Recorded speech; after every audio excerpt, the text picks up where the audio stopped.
Hello everyone, thanks for tuning into today's second video. We're going to have a look at weather. So it's 10 to 14 days for today's second video. Day 10 will take us to the 27th of March. And we'll be able to extend out beyond that with the GFS and ECM ensembles.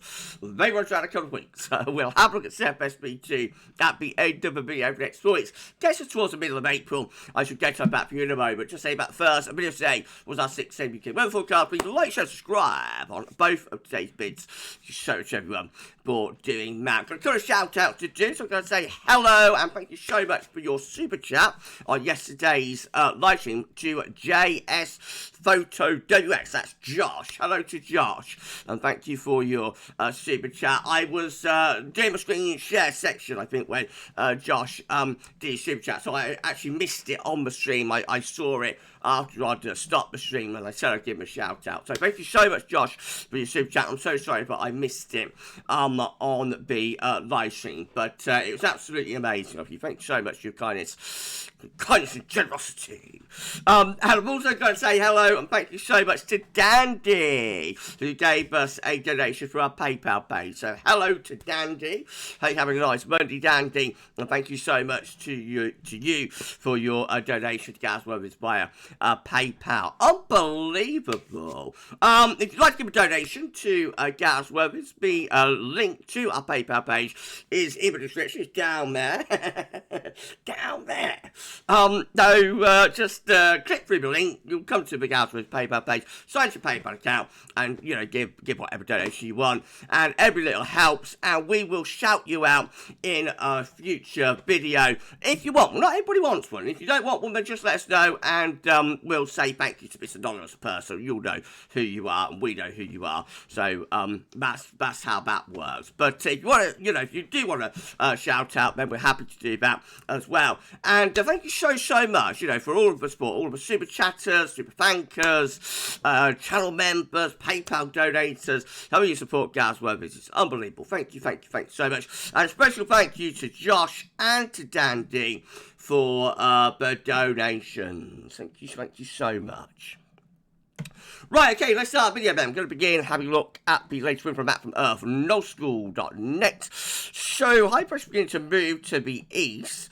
We have been dragging in a lot of cloud on these easterly winds today, but brighter, sunnier skies are now arriving in the east. They're going to spread across the country through the course of this afternoon and this evening, and we have got a cold night as a result of that, so pretty widespread frost to come tonight, but by around Wednesday we'll start to turn that easterly back into a southerly southeasterly with the air coming from about here, and that's going to start to warm things up quite a lot. We could see temps going into the low 20s, would you believe, the second half of the week. So the topsy-turvy cold to mild to warm to cold to mild to warm to cold, all of that has been going on over the past 7 weeks is continuing as we are going through March. Central temperature is now sitting at 6.7. That's just 1 degree above the 61 to 99 average, and it's provisional to yesterday, to the 16th of March. So it's going to come down a bit more, particularly after the cold night we've got coming up tonight, but it will then start rising again later on in the week. These are the GFS upper air temperature and precipitation ensembles. We're looking at Northampton today, local to me. The red line is a 30-year upper air temperature average for Northampton. It's only on close to average at the moment. The upper air temperature is going to rise as we go through the next few days, both peaking around probably Thursday, maybe Friday, in the low 20s, and then we'll see a decline in the upper air temperatures. However, there's a lot of scatter in there, so we've got warmer ensemble members up here, we've got colder ensemble members that are down there. The trend is probably a colder one as we're moving to the end of March, beginning of April. Of course, that's a very long way off. It's extended range and therefore unreliable. There's no sign of a definitive colder spell in the closing days of March to the beginning of April there. Though there's still no sign of a total direct response to the stratospheric warming. We shall wait and see what happens, and we'll keep monitoring, the next days. In fact, we're not touching on the strat today, but we will have a look at that tomorrow and see how things are looking stratosphere-wise. And, we'll keep looking to see whether we do get a tropospheric response to the SSW. You don't always get a tropospheric response to an SSW. That's why it's something to keep in mind. So some of these, that are going really cold, they are producing, I assume, northern blocking, but we've got all these up here, but keeping it mild. So let's wait and see where things are going with that. Now, precipitation-wise, there'll be a lot of dry weather over the next few days, but the weekend and into the early part of next week turns more unsettled, and those more unsettled conditions may carry on through the closing days of March and into the beginning of April. Temperature anomalies for the next 5 days up to the 22nd of March, coming out average to slightly above, not a particularly big deviation. So sorry everyone, and the 6 to 10 day temperature anomaly is a little bit more definitively milder than average actually. And what about the 10 to 14 day? Well, that is close to or slightly above average, generally trending a bit milder with the GFS, the GFS ensembles actually, on this 6th suite, to be honest, compared to yesterday anyway. 7 day precipitation anomaly coming out largely average or drier than normal, especially so in the north and the west. And then the 8 to 14 day precipitation anomaly close to average, but still a little bit on the drier side in the west. Again, there's no sign of anything desperately wet coming up there. Right, well, let's start going through the chart data there. Let me see how the latest UK Met Euro run is looking. For midnight on Thursday, we've got high pressure to the east, low pressure cut off to the west of Portugal. That'll be bringing a lot of rain there. We're going to be mostly dry and becoming warmer as those winds back into the south and the southeast. Through Friday into the weekend, low pressure starts edging in across the country. So that gets us next Sunday, Saturday to Sunday, with a trough moving across the country, bringing showery out to rates of rain. Put your TP Gav. And then into like a showery westerly as we get into the beginning of next week. And a little bit cooler with that as well, winds coming in from the northwest, but nothing particularly exciting going on there. And then Icon looking like this. So once more, we're drawing up those southerly winds at the end of the week. Then low pressure takes over to the southwest. That's the same low that the Met Office has off the coast of Portugal. The Icon model has that further northward, so that excuse me, that will bring some potentially really quite wet weather, I think, into the south and the west. Icon more unsettled and wetter compared to the UK Met. We get to the beginning of next week, Monday, 24th March, higher pressure out to the west, starting to move towards us as low pressure slips away to the south and to the east. Then we've got the KMA looking like this. So, again, we're turning showery over the weekend with low pressure around Biscay, trying to push northwards, bring some wet weather into the south. That gets shunted away, and we go into like a westerly flow, and then low pressure heading in from the Atlantic gets us 29th of March, looking unsettled, a little bit colder, winds coming off Greenland with that, so like a polar maritime airflow, but not desperately cold. And again, up to the 29th of March, there's no sign of a definitive blocking tropospheric response there to the strat warm from the KMA.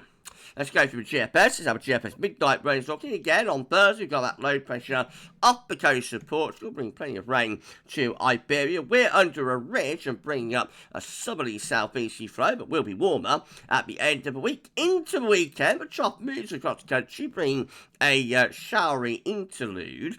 Gets out of the way by the beginning of next week, with winds going into a cooler, showery northwesterly. And then we're looking flat to Bancate through day 9-10, with high pressure south, low pressure to the north, westerly winds and spells of rain. Low pressure deepens as we head in towards the 28th of March, bringing plenty of wet weather sweeping across the country.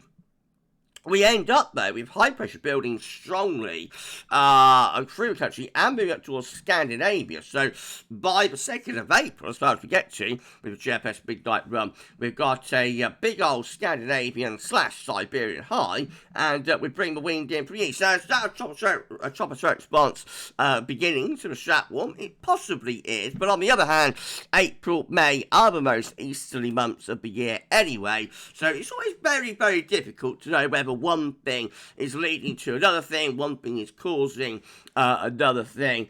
You know, it's virtually impossible to know. The suspicion would be that is a tropospheric response to a strap warm, because the high pressure is a long way north. It is like a northern blocking type feature, really.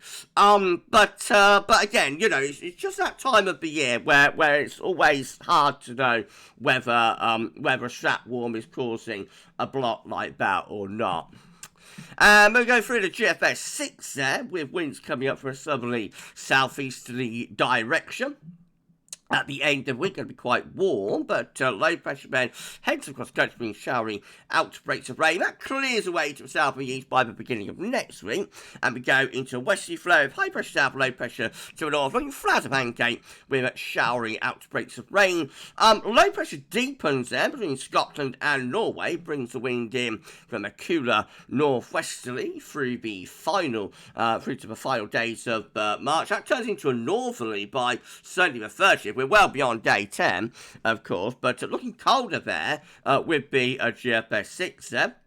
And then we get this deep low developing for the start of April, sweeping in across the country, combined with a mid-Atlantic ridge trying to get to Greenland. That looks more like a tropospheric response to the strap warm, I have to say. So I reckon that will potentially go quite cold as that ridge moves up towards Greenland.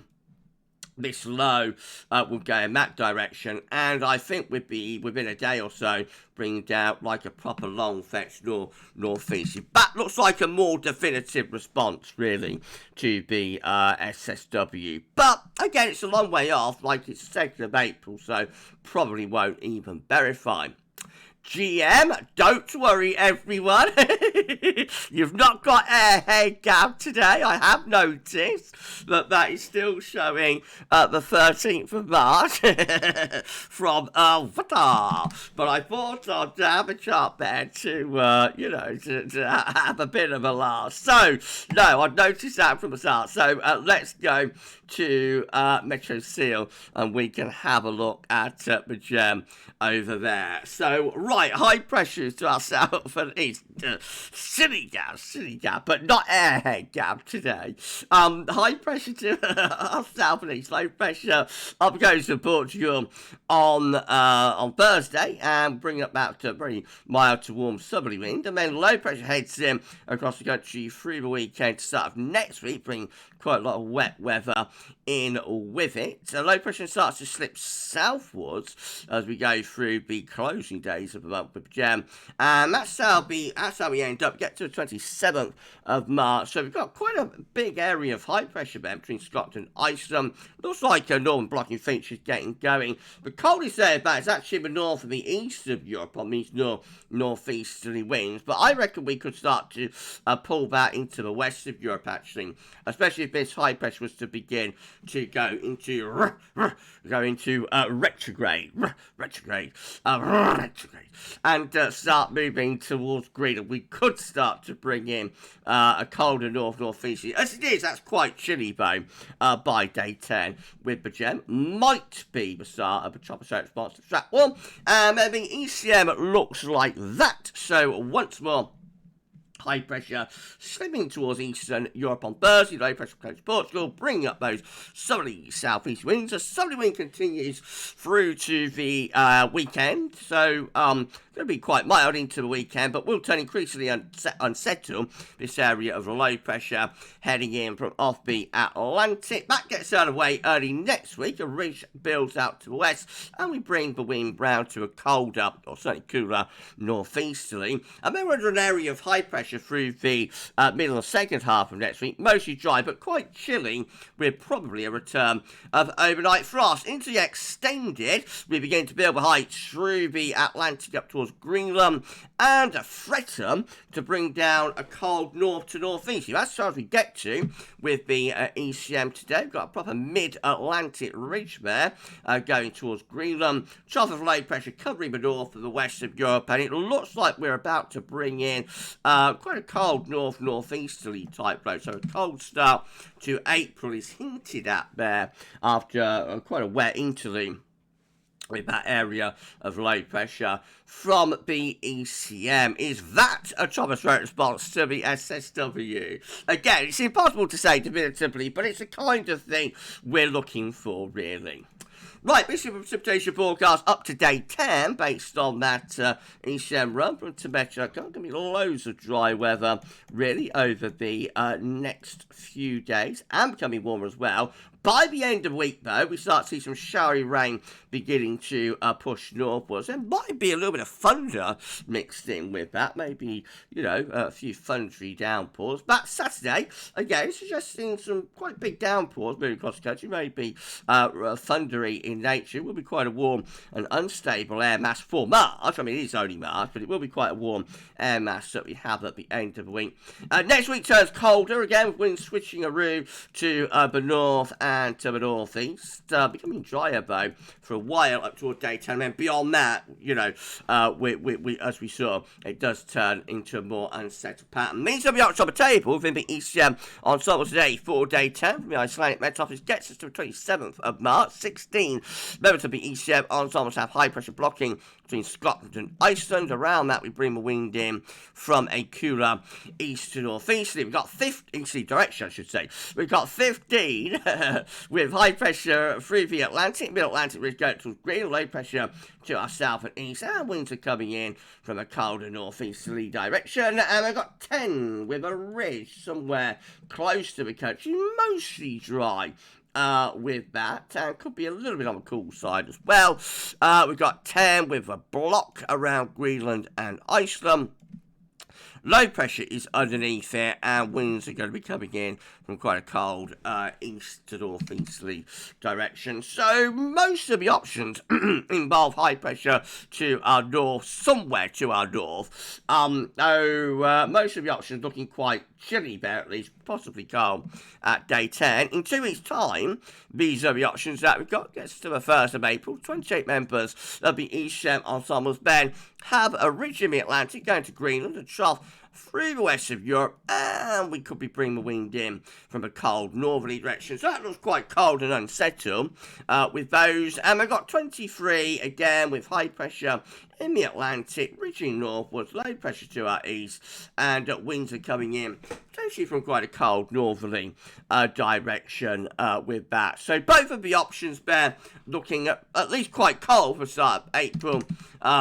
To be determined how cold, how wintry it could get. Of course, it is very late on in the year for wintry weather, but we do know that snow is still possible in April. I didn't say March there. Snow is possible in March, but it's also possible in April. So let's wait and see where things go. The only thing is, it doesn't tend to last very long, though, especially in April. It soon goes. As soon as the sun comes out, it's gone. But anyway, let's wait and see where that's going. Right, CFS and then we're done. These are 500 millibar height storms, broken down to week periods. The first week period takes from the 17th to 23rd of March. The next week has high pressure to the east, low pressure to southwest. We'll bring the wind up from a milder or even a warmer southerly direction. Week 2 will be the 24th to the 30th of March. High pressure then is out in the Atlantic, low pressure to our north and northeast.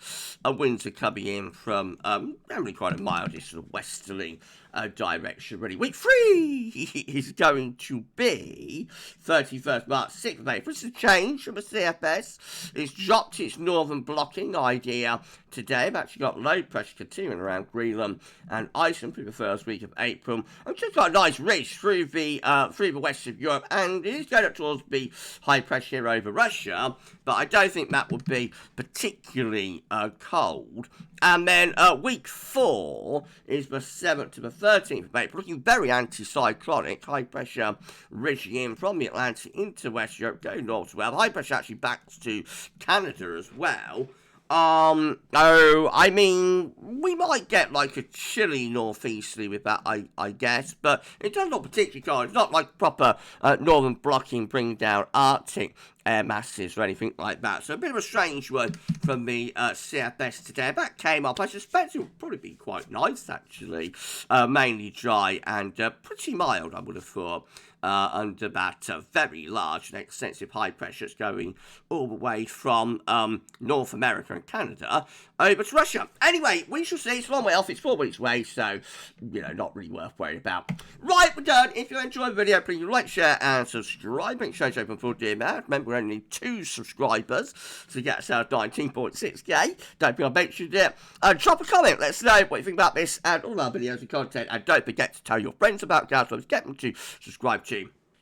And thank you so much, everyone, for doing that for us. Thank you so much. I love it. So much.